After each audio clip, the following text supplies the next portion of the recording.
अस्सलामुअलैकुम and welcome back to Ayesha collection Mumbai. एक common mistake जो हर नया रीसेलर करता है और उसकी वजह से उसका पहला कस्टमर ही उससे दूर हो जाता है। आज की ये वीडियो देख के इंशाल्लाह आप ये गलती कभी नहीं करेंगे।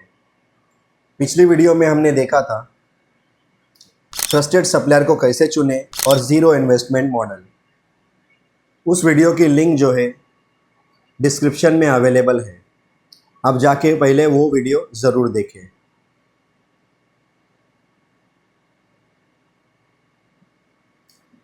इस वीडियो में हम 3 इम्पॉर्टेंट और मेजर पॉइंट्स पे डिस्कस करेंगे। उसमें है fabric knowledge, market survey and customer demand analysis and price competitive रखो। तो चलिए बिना टाइम वेस्ट किए स्टार्ट करते हैं। 3, 2, 1। सबसे बड़ी मिस्टेक क्या होती है? मार्केट रिसर्च और फैब्रिक नॉलेज के बिना बिजनेस शुरू कर देना। एक चीज़ याद रखिए, बिना प्रोडक्ट नॉलेज कस्टमर आपको ट्रस्ट नहीं करेगा। क्या आप जानते हैं एक ही प्रिंट अलग अलग ब्रांड में अलग अलग क्वालिटी की होती है। यहाँ आती है फैब्रिक नॉलेज की ज़रूरत। फैब्रिक में देख सकते हैं आप, प्योर कॉटन होता है, रेयॉन होता है, georgette, chiffon, organza, multiple fabric होते हैं, मिक्स मटेरियल आता है। वर्क रिलेटेड आप देख सकते हैं, एम्ब्रॉयडरी है, चिकनकारी है, पैच वर्क है, लेसेस है। ये कंप्लीट नॉलेज आपको रखना ज़रूरी है। हम आपको बताना चाहते हैं, सिर्फ फ़ोटो देखकर सेल मत करिए। मार्केट जाकर फैब्रिक को टच एंड फील करके क्वालिटी समझो। इससे आप हेज़ल, अदान लिबास, कॉस्मॉस, बेलिज़ा, श्रीफैब जैसे ब्रांड की क्वालिटी एंड प्राइस को भी कंपेयर कर पाओगे। कस्टमर को सही जानकारी देना ही फर्स्ट स्टेप्स होता है ट्रस्ट बिल्ड करने का। और हाँ, रियल कलर और कैमरा कलर दोनों में जो है ना थोड़ा डिफरेंस होता है, इसलिए ये बात कस्टमर को पहले ही बता देना ज़रूरी है। ये सब चीज़ें प्रॉपरली जब आप फॉलो करोगे ना, तो आपका एप्लॉम यानी कॉन्फिडेंस धीरे धीरे लेकिन स्ट्रॉन्ग लेवल पर इंक्रीज़ हो जाएगा। याद रखिए, नॉलेज एंड क्लैरिटी ये दोनों जो है ना कॉन्फिडेंस लाती है, और यही कॉन्फिडेंस आपको सक्सेसफुल रीसेलर बनाता है। अब चलिए नेक्स्ट पॉइंट पे डिस्कस कर लेते हैं।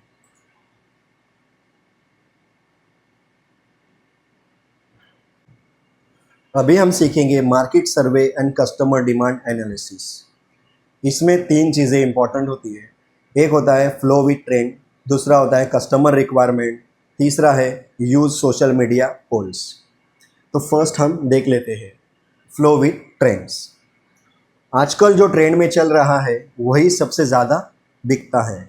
लाइक बीच में देखो आप, आलिया कट आया था, नायरा कट। अभी जो क्या चल रहा है, फारसी सलवार चल रहा है, जिमी चू चल रहा है। इसलिए हमें हमेशा मार्केट के ट्रेंड के हिसाब से चलना चाहिए। कौन सा प्रिंट चल रहा है, कौन सा ब्रांड डिमांड में है, कौन सा कलर फास्ट मूविंग है, इन सब की डिटेल्स नॉलेज हमारे पास होना ज़रूरी है।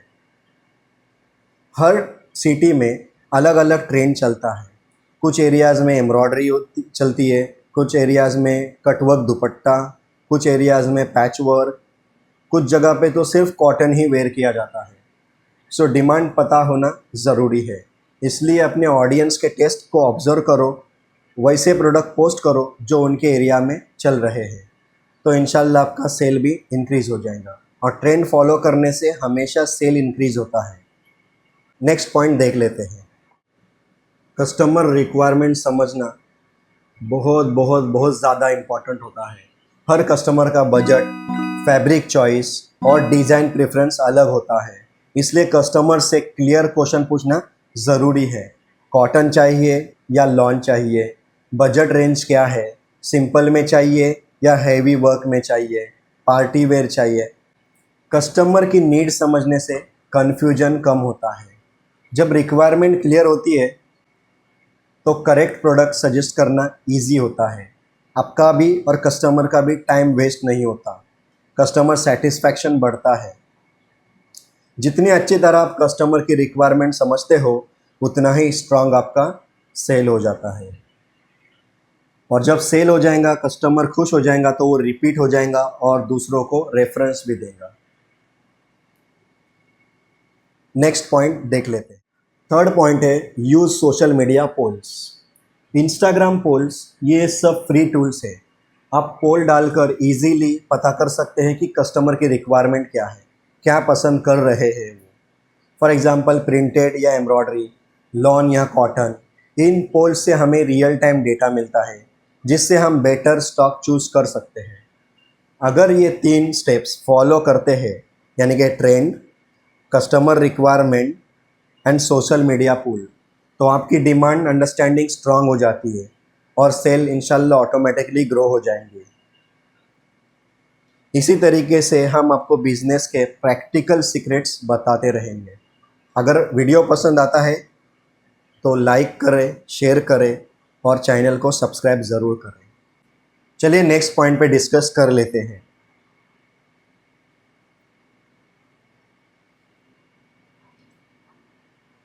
हमारी इस सीरीज़ का ये 5वें नंबर का पॉइंट है, प्राइस कॉम्पिटिटिव रखो। आपकी एक सिंपल प्राइसिंग मिस्टेक और कस्टमर दूसरे सेलर्स के पास चला जाता है, इसलिए यहाँ गलती मत करो। प्राइस सेट करना एक आर्ट है। आपको प्राइस कॉम्पिटिटिव रखना होगा जिसमें आपका नुकसान ना हो और कस्टमर को ड्रेसेस आपसे बाय करने में बेनिफिट नज़र आए। As compare to market, online trust वैसे भी कम होता है, इसलिए मार्केट से थोड़ा कम रेट रखो ताकि कस्टमर्स आपकी तरफ अट्रैक्ट हो जाए। याद रखिए, सेम प्रिंट होने के बाद भी हर ब्रांड की क्वालिटी अलग अलग होती है। कस्टमर को सही क्वालिटी का सही रेट दीजिए, ओवर प्राइस मत करो। हमारा सिंपली ये मानना है कि सच्चाई और वैल्यू से ही लॉन्ग टर्म कस्टमर बनते हैं।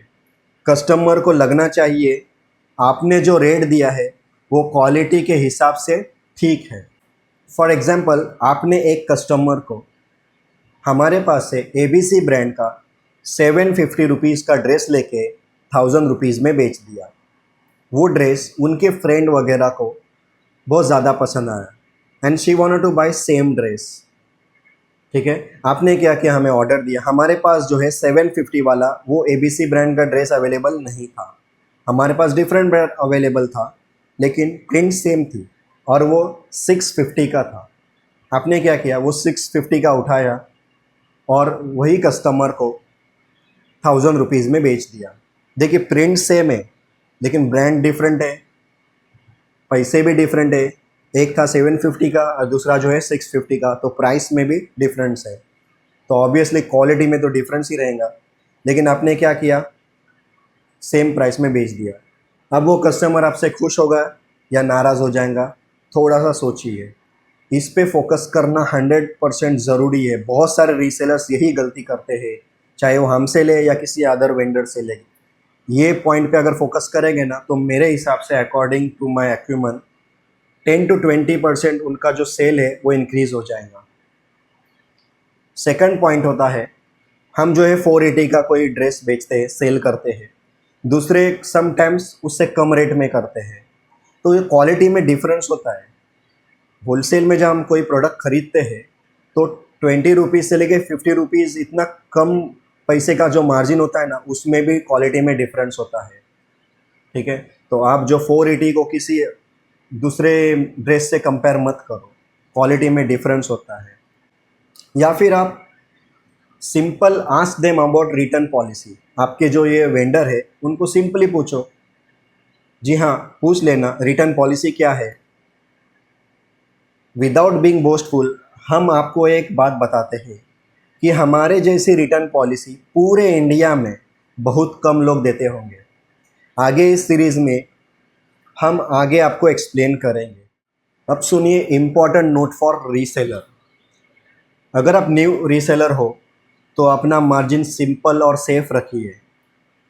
हमारी प्राइस प्लस शिपिंग प्लस आपका मार्जिन जो है ना 50 to 150 के बीच में सेट करिए। 50 बेसिक के लिए, 100 वगैरह मीडियम के लिए, और उसके बाद में अगर हैवी वेयर जो है आप सेल कर रहे हो तो 150 तक का ही सेट करें।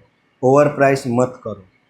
ठीक है, इससे कस्टमर को रिजनेबल रेट मिलेगा, आपको इंशाल्लाह रेगुलर ऑर्डर आने लगेगी, ट्रस्ट बिल्ड होगा और लॉन्ग टर्म बिजनेस ग्रो करेंगे।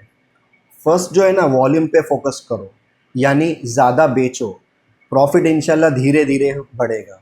सो कस्टमर को वैल्यू दो और सच्चाई से काम करो, तो इंशाल्लाह बरकत भी होगी और कुशादगी भी होगी। अगले वीडियो में हम देखेंगे कि ऑर्डर का सिस्टम कैसा सेट करें। अगर वीडियो पसंद आए तो लाइक शेयर ज़रूर करें और चैनल को सब्सक्राइब ज़रूर करें। बेल आइकॉन को प्रेस करना ना भूलें ताकि आने वाले वीडियो की नोटिफिकेशन आपको मिलते रहेंगी।